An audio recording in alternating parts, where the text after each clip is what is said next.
विघ्नहर्ता श्री गणेश, श्री गणेश, श्री गणेश।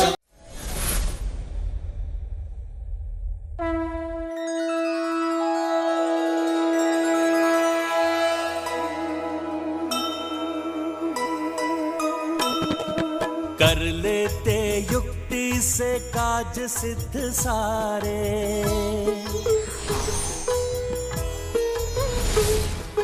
बुद्धि व चातुर्य अद्भुत तुम्हारे।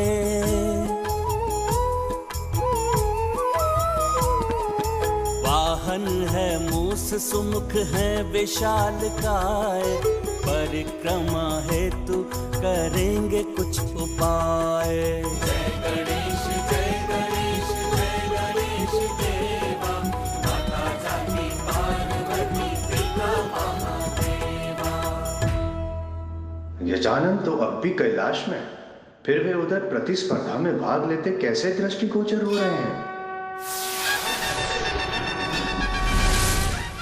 प्रभु, ये कैसे संभव है? बिल्कुल संभव है नारद। एक संतान के लिए उसके माता पिता ही सबसे प्रिय होते हैं, जो उसके जीवन का केंद्र बनकर उसके जीवन में महत्वपूर्ण स्थान रखते हैं। अतः गजानन अपने माता पिता की परिक्रमा करते हुए अपनी बुद्धि का परिचय दे रहे हैं, क्योंकि उनके लिए उनके माता पिता के चरणों में ही त्रिलोक समाता है।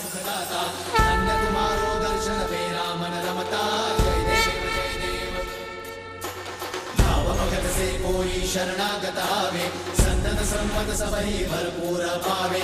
ऐसे तुम महाराज मोको अति भावे, जय देव जय देव।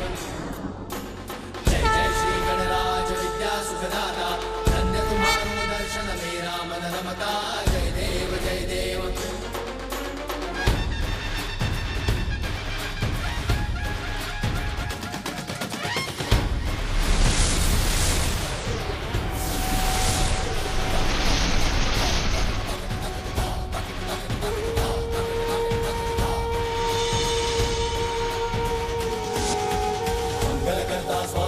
मंगल मूर्ति, जन जन पूजे होती कामना पूर्ति।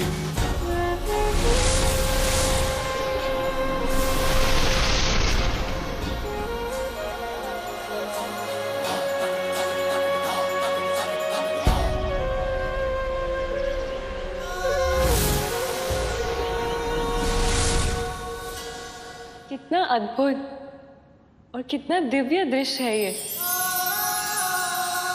किंतु प्रभु, ये कैसे संभव है कि गजानन यहाँ पे माता पिता की परिक्रमा कर रहे हैं, तत्पश्चात भी वे वहां अन्य देवताओं के साथ स्पर्धा में सहभागी हो रहे हैं? कैसे? बिल्कुल संभव है नारद। ये ब्रह्मांड जितना विशाल है उतना ही सूक्ष्म भी है। जहां एक तरफ इस अनंत ब्रह्मांड में एक छोर को ढूंढ पाना कठिन है, वहीं इस ब्रह्मांड में एक छोटे से छोटे कण में संपूर्ण ब्रह्मांड समाता है। माता पिता के चरणों में ही त्रिलोक होता है। अतः गजानन अपने माता पिता की परिक्रमा करते करते त्रिलोक की भी यात्रा कर रहे हैं। यह बिल्कुल उसी प्रकार है जैसे हमारे भक्त भोग हमारी प्रतिमा को लगाते हैं, किंतु उसे ग्रहण हम करते हैं। भविष्य यज्ञ की अग्नि को दिया जाता है, परंतु उसे ग्रहण देवता करते हैं। सत्य वचन।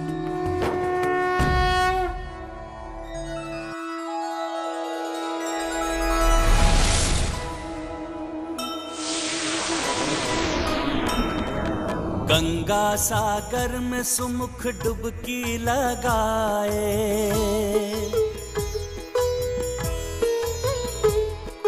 ध्वजा श्री जगन्नाथ मंदिर से लाए।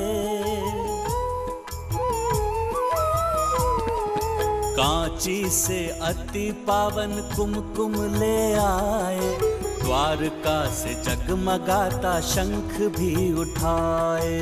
जय गणेश देवा, माता जाति पार्वती पिता महादेवा।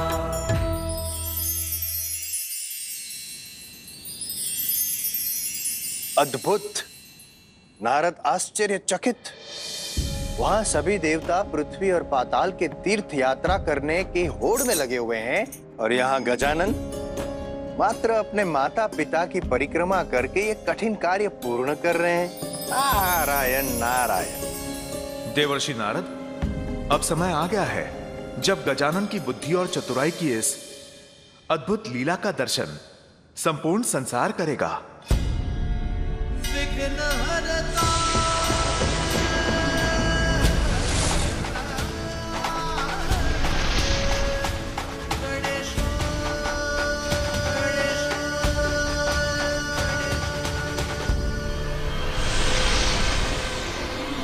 प्रभु, इस लघु द्वार में मैं अपने इस विशाल आकार के साथ कैसे प्रवेश करूंगा?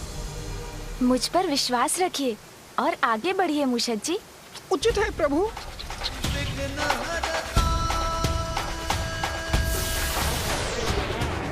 गजानन पाताल के द्वार तक पहुंच गए हैं। द्वार तक पहुंच तो गए हैं, किंतु क्या देवर्षि? प्रश्न ये है मां सरस्वती, क्या बालक गजानन पाताल में प्रवेश कर पाएंगे?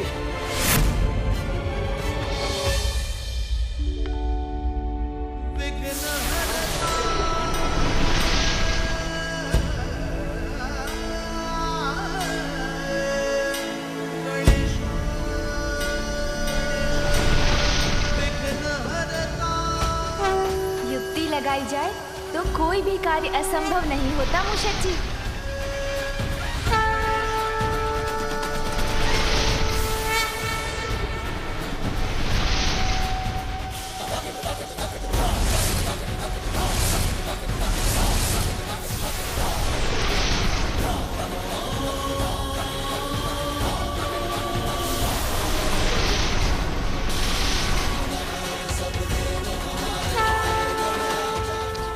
सत्य कहा था प्रभु, हम तो आ गए। उस द्वार से तो आगे बढ़ने में सफल हो गए हम। हाँ प्रभु, अब आगे बढ़ते हैं।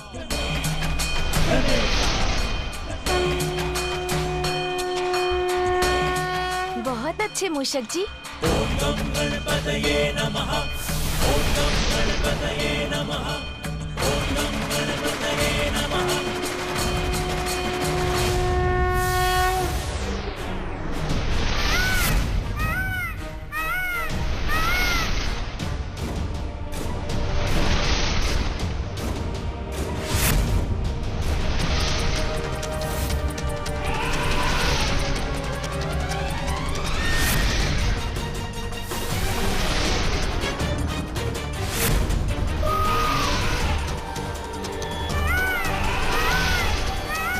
कुमार कार्तिकेय, पाताल का मार्ग दिखाने के लिए धन्यवाद, किंतु अब मैं आपको पीछे छोड़ दूंगा। रावत, पूरे वेग के साथ आगे बढ़ो।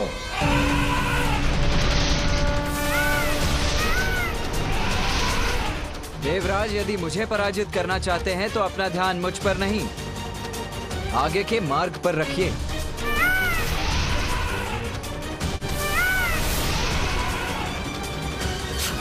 रावत,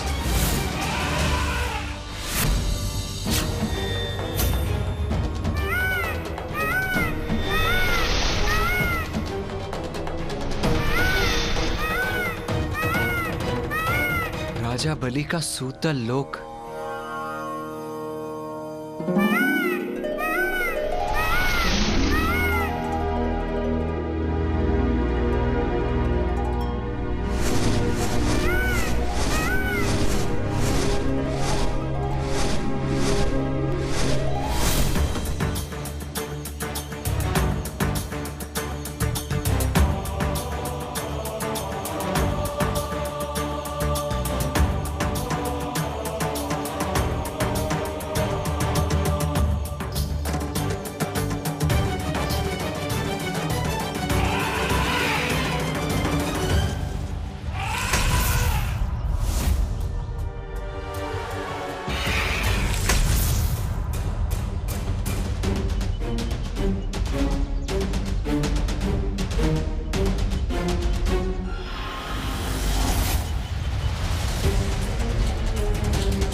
हम यहाँ राजा बलि से भेंट करने आए हैं। आगे बढ़ने दे हमें। कोई नहीं जाएगा आगे।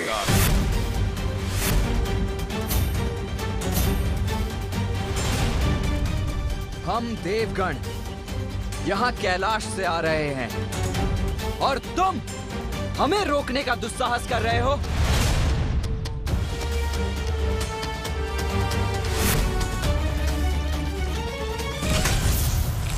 कार्तिकेय,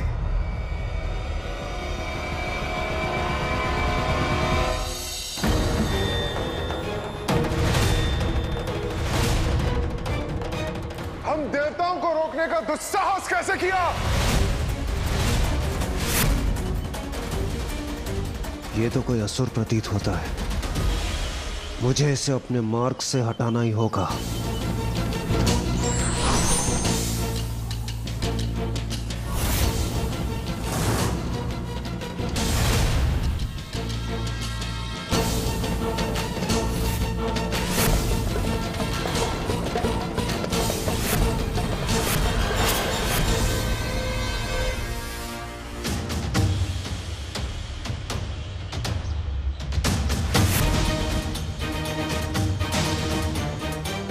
कैसी मायावी शक्ति का स्वामी है ये, जिसके कारण मैं अपना वार भी नहीं कर पा रहा हूं।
ये गजानन इतने शीघ्र यहाँ तक कैसे पहुंच गए? ओम गम गणपतये नमः। ओम गम गणपतये नमः। गजानन यहाँ? ये कोई साधारण द्वार रक्षक प्रतीत नहीं होते। चरणों पर महावर और ललाट पर श्री हरिनारायण जैसा तिलक भी है। इनको पहचानने में आप सभी देवगणों से भूल हुई है। भैया, ये आप क्या करने जा रहे थे? आपको ज्ञात है ये कौन है?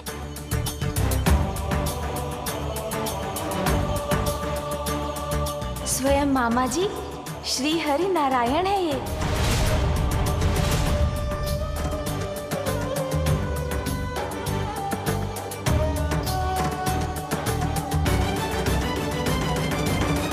हाँ भैया, आपको स्मरण है ना, एक बार मैं मामा जी से भेंट करने वैकुंठ चला गया था। तभी जब मामा जी ने मुझे स्वादिष्ट फल दिए थे खाने के लिए, तब मामा जी ने मुझे ये कथा सुनाई थी।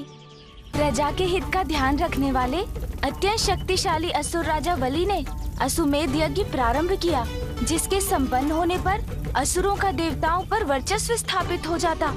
तब देवताओं की रक्षा के लिए श्री हरि नारायण ने एक बालक वामन का रूप धारण कर राजा बलि से दान मांगा। राजन, जितनी भूमि मेरे 3 पग में समा जाए, उतनी भूमि दान देने की कृपा कीजिए। अवश्य ब्राह्मण देवता। तब प्रभु के वामन अवतार ने त्रिविक्रम रूप धारण कर अपना आकार इतना बढ़ा लिया कि जहाँ राजा बलि खड़े थे वहाँ से मात्र उनके पाँव दिखाई दे रहे थे और वामन अवतार के प्रथम पग में ही संपूर्ण पृथ्वी समा गई।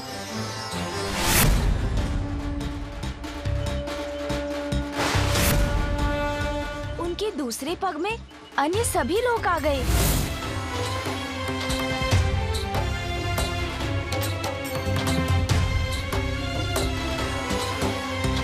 अब मैं क्या करूं? मेरे तीसरे पग के लिए कुछ भी शेष नहीं रहा। अपना तीसरा पग कहाँ रखूं मैं? और इस प्रकार राजा वली, जिन्होंने अपना कोई वचन कभी भंग नहीं किया था, प्रभु के वामन अवतार के समक्ष झुक गए और उनके तीसरे पग के लिए अपना शीश ही बढ़ा दिया।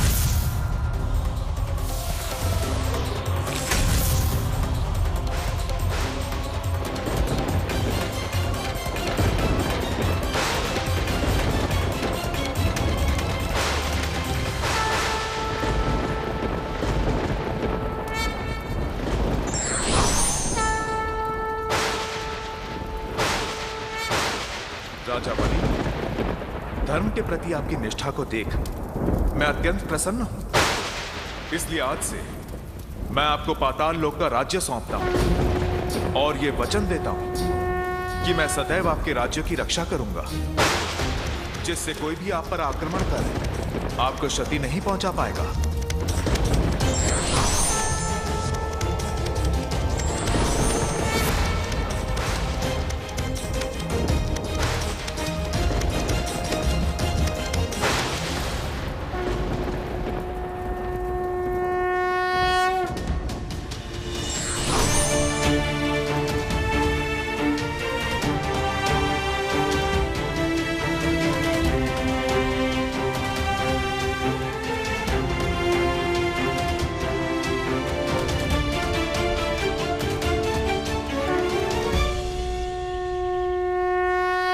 मुझे क्षमा कर दीजिए।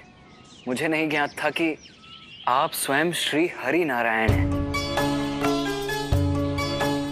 प्रभु, हमारा निवेदन स्वीकार कर क्या आप हमें भीतर जाने की अनुमति देंगे?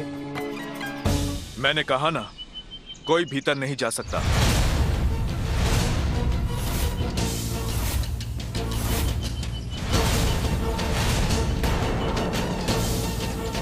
अर्थात समस्या अभी भी वही की वही है। हम भीतर जाएं तो जाए कैसे? देवराज, संसार में सभी कार्य युद्ध और संघर्ष से सिद्ध नहीं होते। कभी कभी प्रार्थना भी सफलता दिला देती है।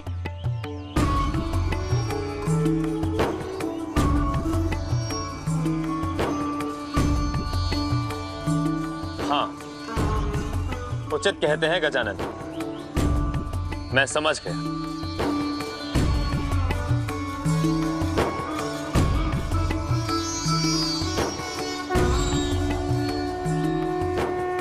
अतुलित सौंदर्य के धनी हैं आप, शक्तिशाली, मनोहर, रमणीय। आपको अपने भक्त से इतना प्रेम है प्रभु कि आप यहाँ स्वयं उनकी रक्षा के लिए पाताल लोक में स्थित हैं। मैं भी आपका परम भक्त हूँ प्रभु। आपको तो ज्ञात है कि मैं यहाँ किस प्रयोजन से आया हूं, इसलिए मुझे यहाँ से आगे बढ़ने की अनुमति दीजिए प्रभु।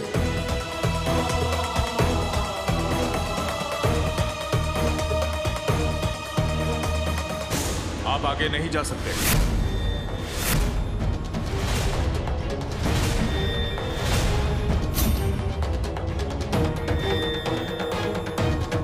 आपकी युक्ति तो असफल हो गई गजानन।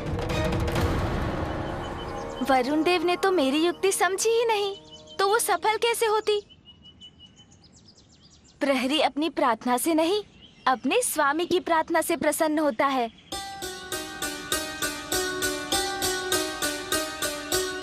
और इस समय श्री हरि नारायण के अंश राजा वली के राज्य की रक्षा कर रहे हैं।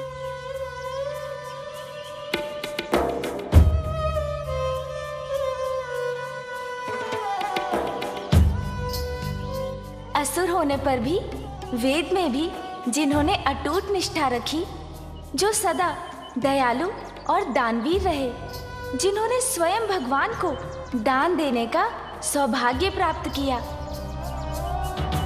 दान देते समय जिनके हाथ ऊपर रहे और भगवान के हाथ दान स्वीकार करने के लिए नीचे हो गए।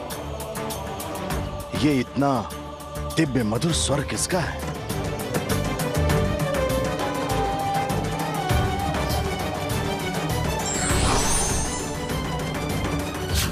तुम्हें आगे जाने की अनुमति है।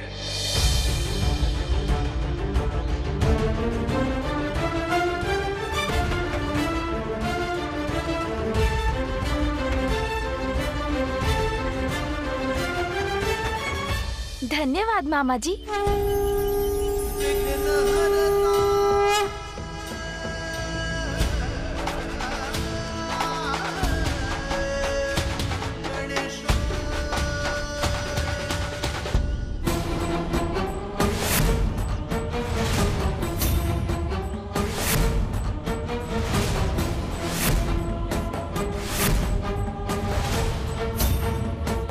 मामा जी, कृपया इन सभी को भी भीतर आने की अनुमति दीजिए।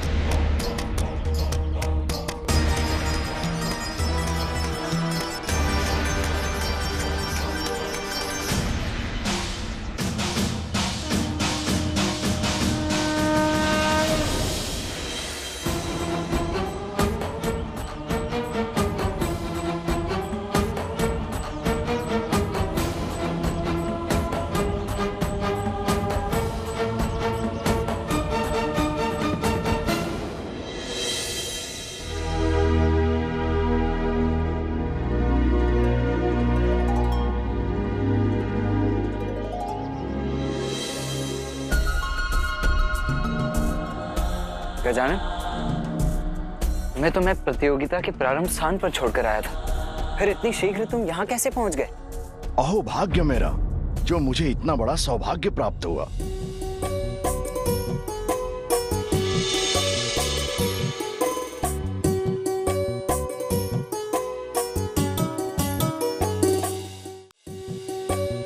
आप सभी देवगणों को राजा बलि का प्रणाम।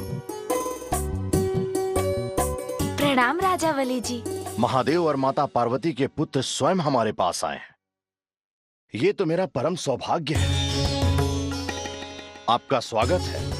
प्रणाम देवराज, प्रणाम देवगणों। आप सभी का स्वागत है यहाँ। राजा बलि, आपको तो ज्ञात ही होगा कि हम सब यहाँ एक प्रतियोगिता को पूर्ण करने के उद्देश्य से आए हैं। इसीलिए अभी हमें आपके उपवन के फुहारे से मोतियों की आवश्यकता है। अवश्य। आप सभी यहाँ इतनी दूर से मेरे पास आए, मेरे अतिथि हैं, और ये तो आपका अधिकार है। यदि आप भोजन के लिए भी रुक सकते तो और भी उत्तम होता। भोजन?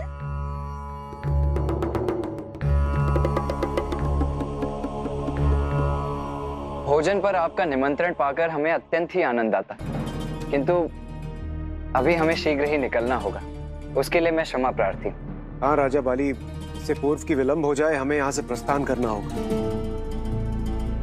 सर्वप्रथम ये तो राजा बलि की उदारता है कि उन्होंने हमें अपने भवन में प्रवेश करने दिया। अब वो हमें सादर भोजन के लिए आमंत्रित कर रहे हैं, जिस आमंत्रण को अस्वीकार करना उनके आतिथ्य का अपमान होगा। अति उत्तम। मैं इस निर्णय से अत्यंत आनंदित हूँ। किंतु ये तो बताइए कि भोजन में आपने क्या पकवान तैयार करवाया है? जो आप खाना चाहें।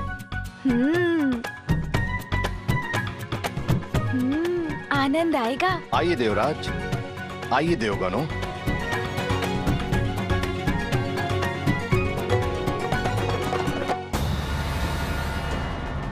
इन सभी को भोजन करने दो। अच्छा अवसर है, मैं धीरे से छिपकर निकल जाऊंगा यहाँ से।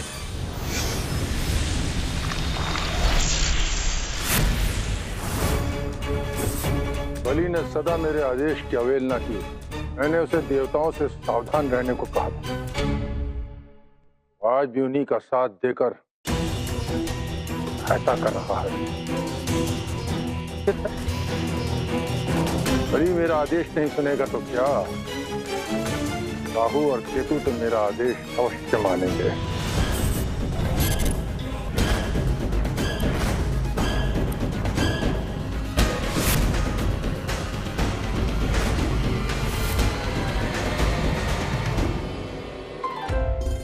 लीजिए देवराज, भोजन ग्रहण कीजिए। प्रणाम सूर्यदेव, कृपया आप भी भोजन ग्रहण कीजिए।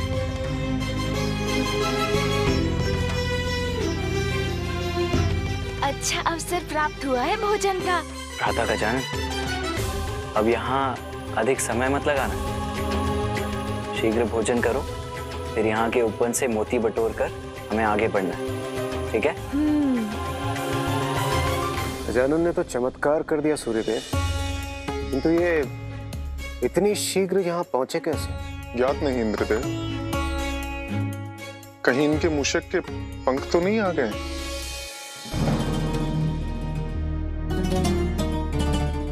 अन्य सभी के पूर्व भोजन समाप्त कर लेता हूं।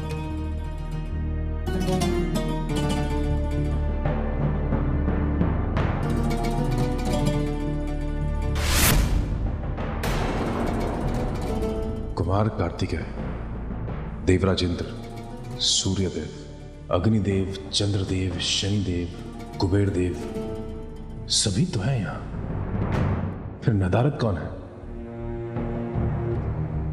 यमराज। क्या हुआ वायुदेव, आप इतने स्तब्ध क्यों लग रहे हैं? कुछ नहीं देवराज, कुछ नहीं हुआ, आप भोजन कीजिए।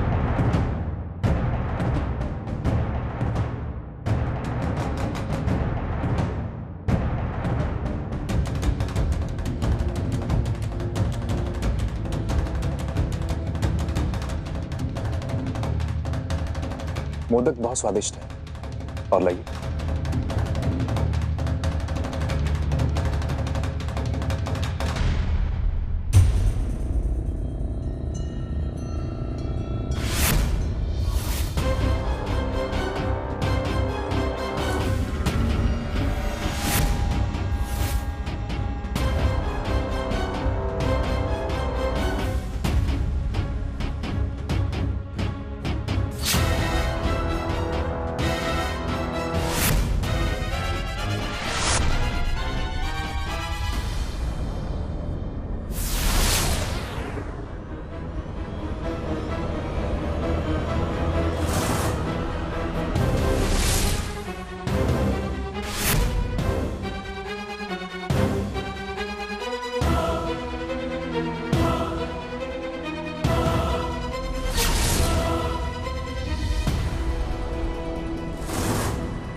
तो एक एक करके सभी देवता यहां से निकल गए। गजानन, बस बहुत हो, चलो अब हमें जाना चाहिए। भोजन छोड़कर भैया, किंतु उससे तो अनिष्ट होता है। गजानन, मैं अपना भोजन समाप्त कर चुका हूँ, तुम भी करो और शीघ्र चलो यहाँ से। किंतु मैंने तो अभी भोजन प्रारंभ भी नहीं किया। भैया, मुझे माँ ने सीख दी थी कि हमें अन्न का अनादर नहीं करना चाहिए, हमें सदा अन्न का आदर करना चाहिए। मैं भोजन का निरादर कभी नहीं करूँगा। आपको आगे जाना है तो जाइए, मैं फिर आगे पहुँच जाऊंगा। क्या हुआ देवराज इंद्र, प्रतीत होता है आपको भोजन उचित नहीं लगा।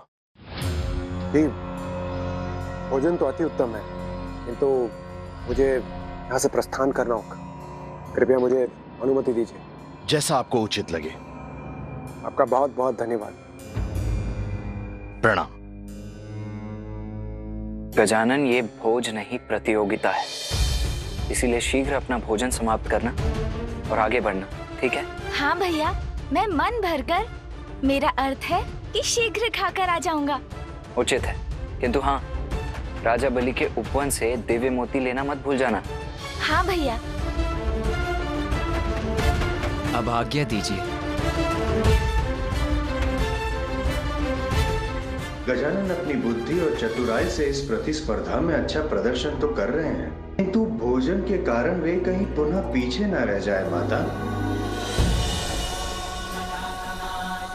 परिस्थिति को समझकर विनम्रता के साथ उसका सामना करने वाला ही बुद्धिमान कहलाता है।